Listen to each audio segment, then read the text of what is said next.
Sabi ng isang kainuman ko, tawagin daw si Marlene Olaso kasi kumari siya ng bahay na pinag-inuman namin. Baka daw nausog, madilaan daw, mawawala yung pagsuka ng suka. Yan ang paniwala kasi ng mga unbelief. Suka ng suka. So pray na Panginoon, tuloy ang inom. Hanggang sa nagalit na yung anak ko, di umuwi na ako. Pagka-uwi, suka pa ng suka. Nahinto, sumuka yung anak ko madaling araw na nakatulog siya. Pawis tulo. Yung pinagsukahan, baldi lang kasi hindi ka siya makatayo. Pagdating na umaga, papasok na naman ako. That time sa PNP pa ako pumasok kaya grabe talaga yung ugali ko noon. Hindi talaga kayang pantayan na wala na akong pinakatakutan. Sabi ng anak ko, Nay, ano ka ba? Papasok ka ba? Kasi, dali mo muna ito sa ospital, ipa-check up mo muna. So, dila sa check up, ang Diyos mabuti talaga. May ginamit naman siya sa sasakyan. Taxi! Ang ginamit para dalhin yung anak ko doon sa SGP. Pagdating doon, ganun-ganon, pindot-pindot yung doktor. Ako wala lang kasi hindi naman ako marunong talagang manalangin noon eh. Pindot-pindot. Ang sabi ng doktor, akyat na daw ang anak ko, potassium. Sabi, kailangan daw madala ko sa malalaking hospital. Kaya po rin ang Panginoon, sabi ko sa doktor, sabi ng anak ko na nakahiga doon, Nanay, magparesita ka na lang, ulit tayo. Sabi ng doktor, huwag na kayo magbulong-bulungan mag-ina, kailangan madala yung anak mo. Akyat na ang anak mo, sabi ng doktor. Eh sabi ko, ganun ba magkasalita ko, Dok? Huwag na doon sa malayo, dito na lang sa district hospital, may angas ako doon eh. Ganun pa talaga yung salita ko ha. Doon mo na lang ako i-recommenda. Doon po kasi may angas ako doon. Kaya pray ng Panginoon. Sa madaling salita, nakarating kami doon. 9 o'clock kami lumabas doon sa SGP. Siguro mga 3 o'clock na. Sa haba ng pila sa district hospital, sa haba ng pila doon sa emergency room. Yung time na yun, yung dalawang anak ko na nag-alalay, umuwi na. Umuwi na yung dalawa. Kami na nang mag-ina ang natira. Nagising yung anak ko at sabi niya, Nay, iihi ako. Hindi. Tinayo ko siya. Pagkatayo, hindi ko kaya. Natumba kami dalawa. Kasi nga, wala na siyang lakas eh. Tapos alam niyo mga kapatid, sa lahat ng nanay na nandito, yung makita mo yung anak mo na umiiyak, parang hindi natin kaya. Parang gusto natin salvin lahat. Amen? Kaya doon po talaga nung nakita ko yung anak ko na umiiyak, dahil hindi talaga siya makatayo. Lumuhod ako sa maraming tao na wala na yung iyak ko. Ang sabi ko doon, na Lord, ako ang may kasalanan. Bakit yung anak ko ang naparusahan? Ako ang parusahan mo, Lord. Tapos, sabi ko doon haba ng prayer ko doon sa mga oras na yon. Sabi ko, Lord, magbabago na ako. Maglilingkod ako sa iyo, Lord. Pagalingin lang yung anak ko. Pagalingin, patunayan mo sa akin, Lord, na sabing, ikaw ang dakilang manggagamot. Ikaw yung healer. Kaya po rin ang Panginoon na yung time na yun na lumuhod ako sa Panginoon, hindi ko na namalayan na yung anak ko hindi nakatayo. Siya na, pinapapatayo sa instant healing, mga kapatid. Yan ako po yung counter natin. Ang ating anak na talaga, purihin ang Panginoon sapagkat napakabuti talaga ng Diyos. Nakilala ko siya bilang healer at hindi lang doon provider. Isa pa sa lahat ng mga nag-iligod sa Diyos. I-encourage ko na ang buhay Kristiyano pala, hindi lang lahat maisi-isi. Yung mag-church ka lang, magbibigay ka, attend ka ng service, attend ka ng midweek. Akala ko, yun lang matatapos. Mayroon pa talagang ginawa ang Panginoon sa buhay ko. Ito lang, pagpasok ng year 2023, purihin ang Panginoon. January, natanggal ako sa trabaho. Hindi ako na-review bilang cleared information. February 7,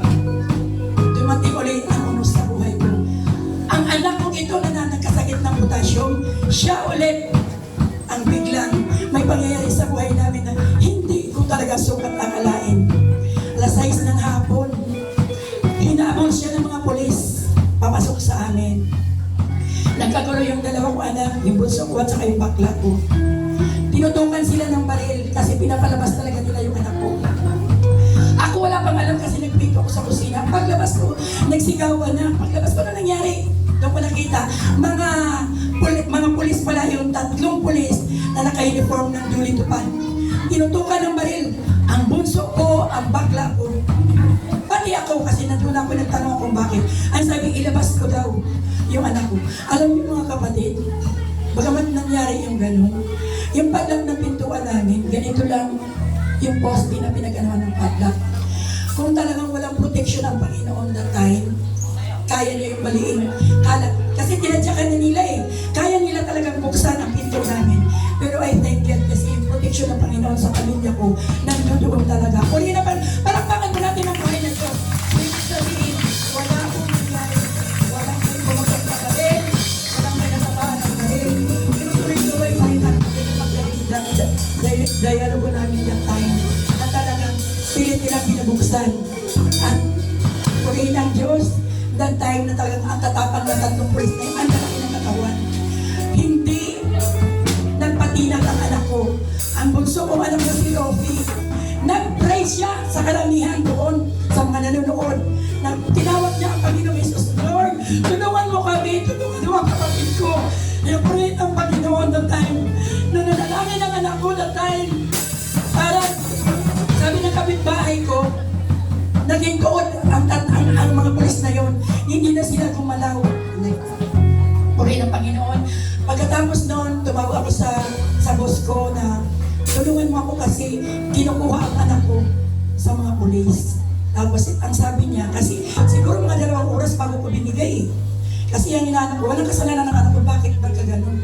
Tapos sabi may nagsumbong daw, na gumagamit yung anak ko, make the story short, na nagbibinta daw ng shabu ang anak ko. Kaya, that time talaga parang nalugmok ako, parang nanghina. Nawala yung strength ko. Nawala yung joy ko. Na tanong ko, bakit Lord, naglilikod na ako sa'yo? Bakit ito na naman yung nangyayari? Purihin ng Panginoon, yung gabing yun, ang sabi ng boss ko, ibigay mo yung anak mo, magpapadala ko ng tao dyan. At pagkatapos ng kausapin, pauwiin daw kami. Yan ang sabi. So, nilabas ko yung anak ko. Pagkatapos ng pagkalabas, pinakaupo na. Almost 2 hours na nakaano yung anak ko doon sa labas. Nandiyan din ako.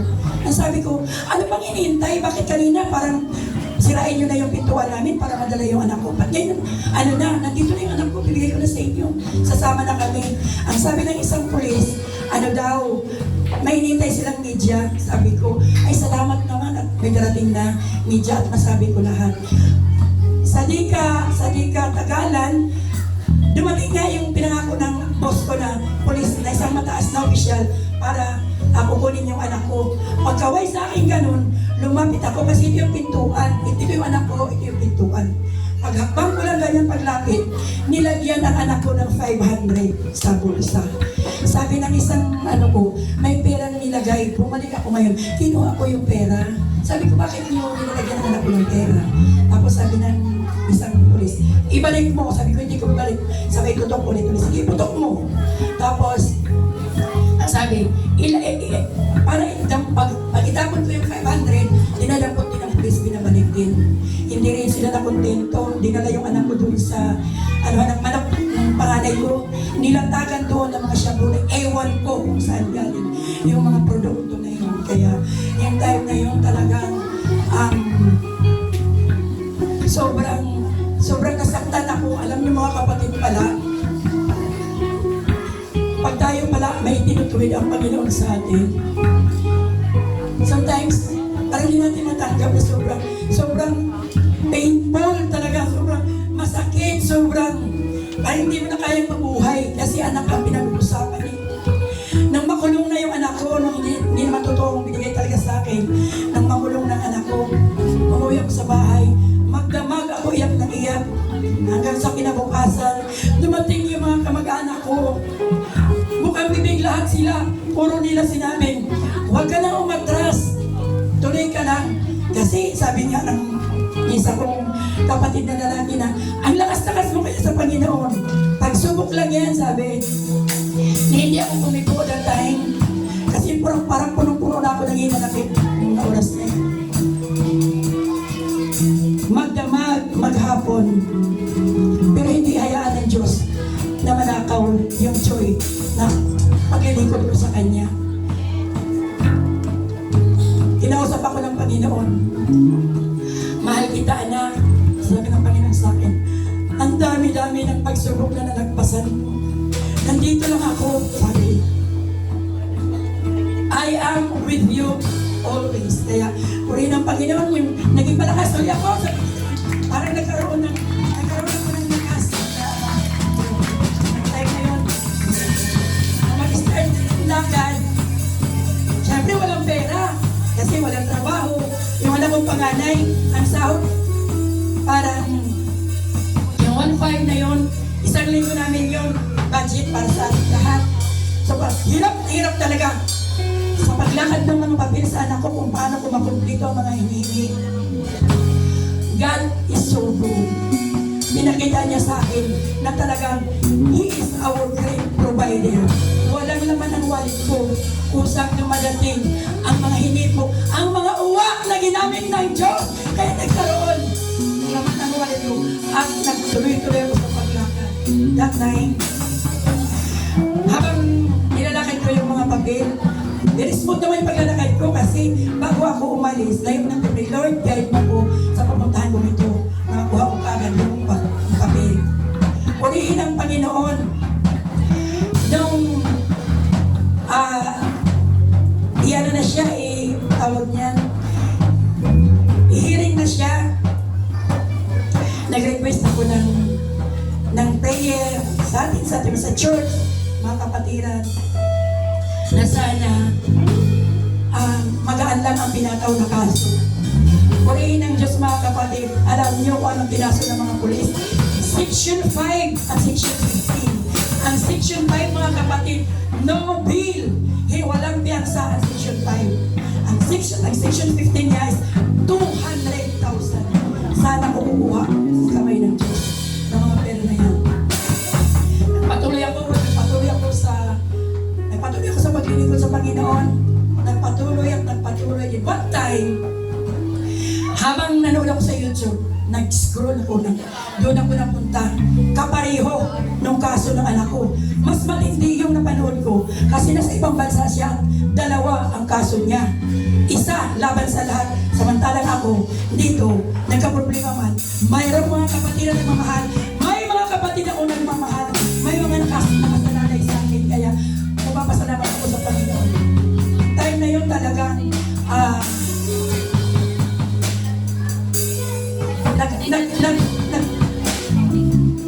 habang nanood ako nung ano na yun, nung pangyayari na yun, siguro inalaw ng Panginoon yun, na mapanood ko yun. Pansinin niyo mga kapatid ha, may kaso siya, 2 sa amo niya, sa trabaho niya. Wala siyang kakampi, siya lang mag-isa. Diyos lang ang tanging kakampi niya. Relate na relate ako doon sa matutulong babae na yun. Alam niyo ang ginawa niya, mga kapatid. Pinaliman niya yung kanyang kaso para lang ma-resolve, magkaroon ng solusyon. Purihin ang Panginoon. Hinaya ko yung mga kapatid.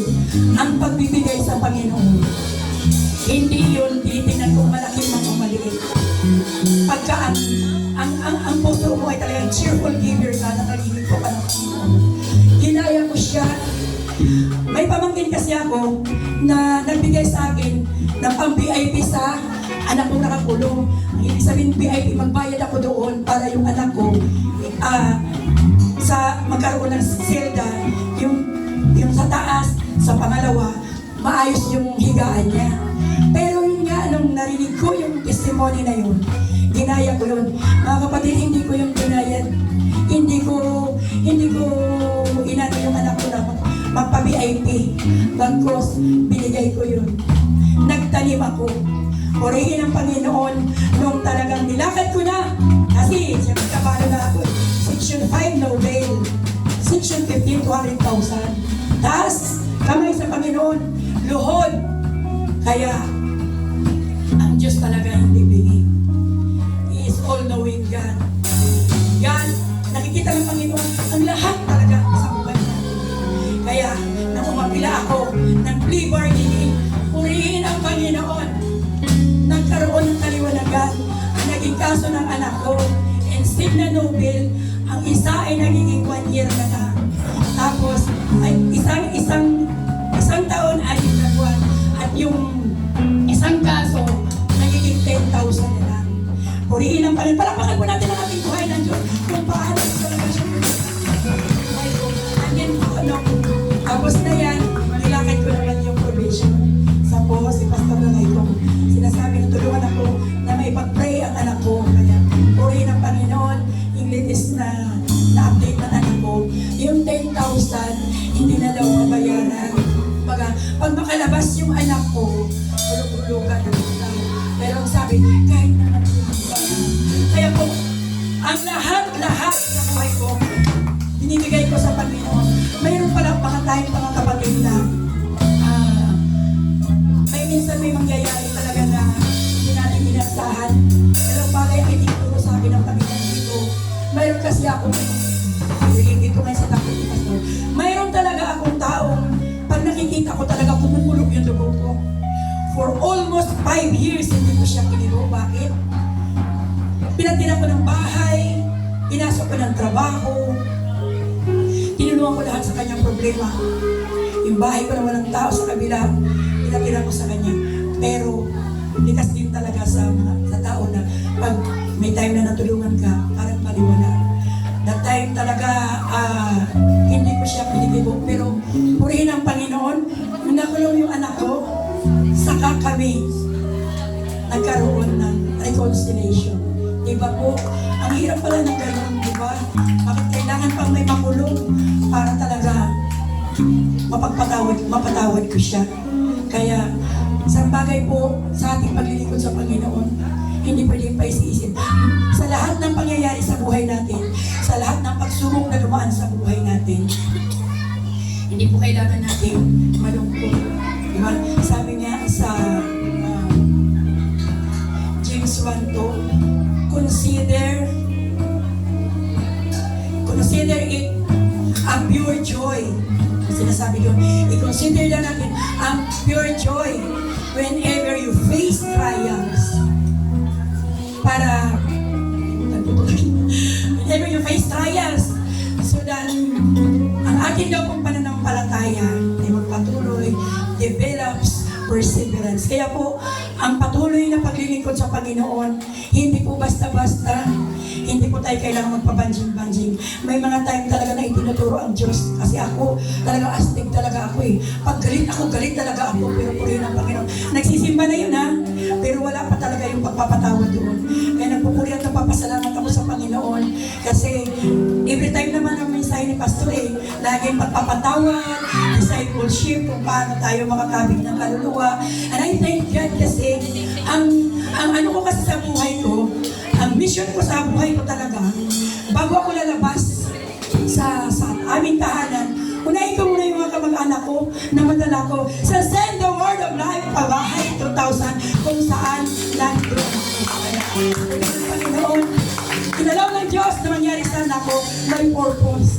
Hindi rin niya ako pinabayaan kasi nandoon talaga yung pag-guide niya sa akin. Nandoon yung habang buhay siya makulong pero binigyan ako ng Panginoon ng kapayapaan sa mga kapatid. Akala niyo tapos na ang buhay ko doon. Bibilang pa ulit ako. January, February, March, tinatanggal ako. Natanggal sa purpose. Di wala na talaga. Inuha yung lahat sa akin ng Panginoon. Dumating yung May 26, may bonding time ang women's doon kina Pastor Bahay. Biglang nag-ring ang cellphone ko. Kaya pala that time, tamlay ako. Bakit pala mga kapatid?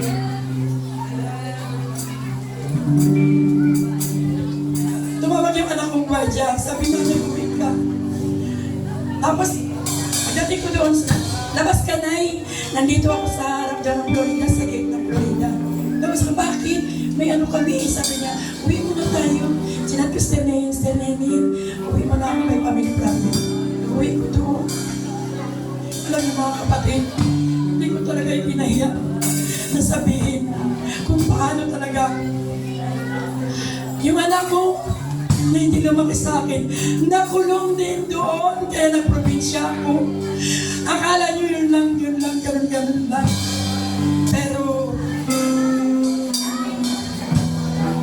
hindi na ako natinag. Yung nalaman ko na nakulong, hindi kagaya nung unang pagkakulong ko anak na, talagang parang himatay na ko. Nung sa ito ng anak ko, na nasa probinsya, parang isi-isi na lang ako. Kasi alam ko hindi ako pababayaan ng Panginoon. At alam ko na hindi mo lang ang Diyos para nakikita ang sitwasyon ko sa buhay. Sa lahat pala mga kapatid na nandagok sa buhay natin, anumang sitwasyon yan, mayroon pala ng plano ang Diyos sa buhay ng mga isa sa atin. Kuya ko doon sa probinsya, alam niyo ba na ang panalangin ko last December, Lord, gusto ko na makita yung anak ko. Sana makapili. Kasi in every New Year, may family picture kami at wala siya lagi.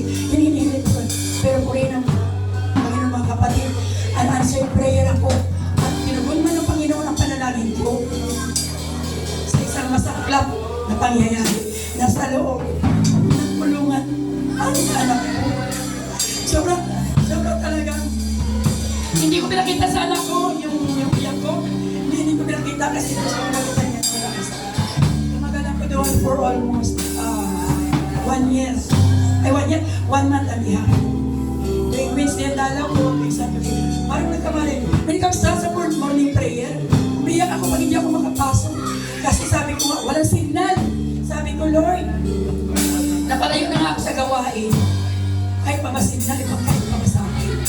Kaya, purihin ang Panginoon, yung mga huling araw ko na doon, dumating yung tiyahin ko galing sa ibang bansa. Sabi niya, bakit ka nandito? Kasi nakitira lang ako doon sa isang kaibigan.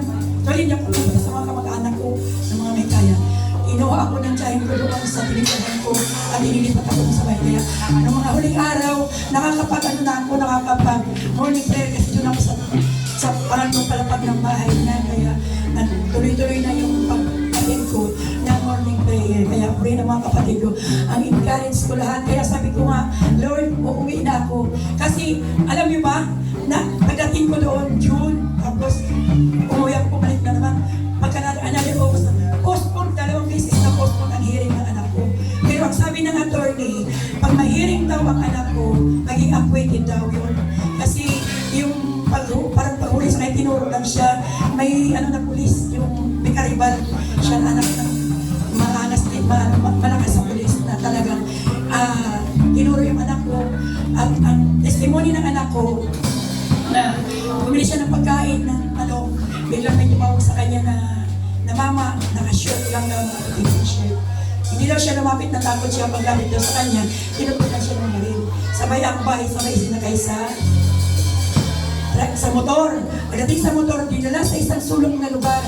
O di po ba, kaya niyang patayin ang anak ko doon. Pero bakit hindi nangyari?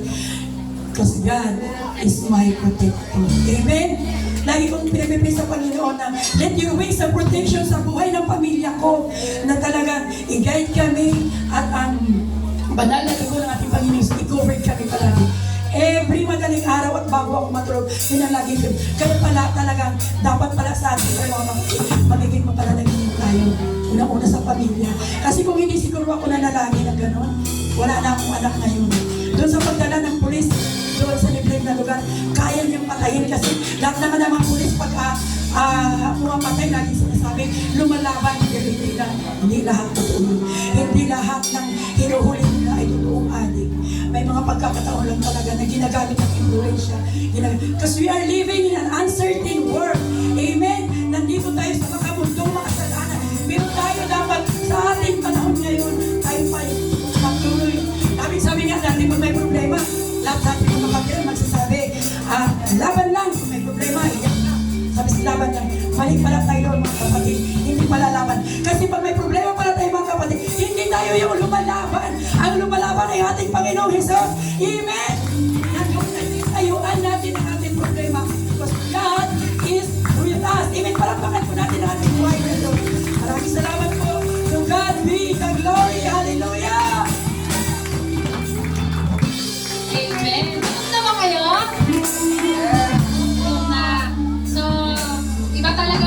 Diyos ang Lord. Pero bago ang lahat, bago po magpapatuloy na po tayo, meron po mga kadalagaan na magsasayaw sa ating harapan. So, mga kadalagaan, nakaready na po sila. Panoorin po natin.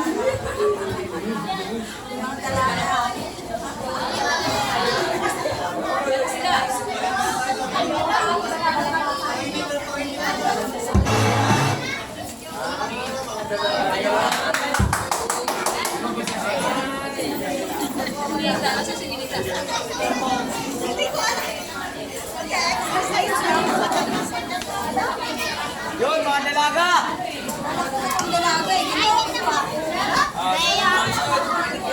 Oh, mga yun! Mga dalaga po ng pabahay yan. Ating pong bigyan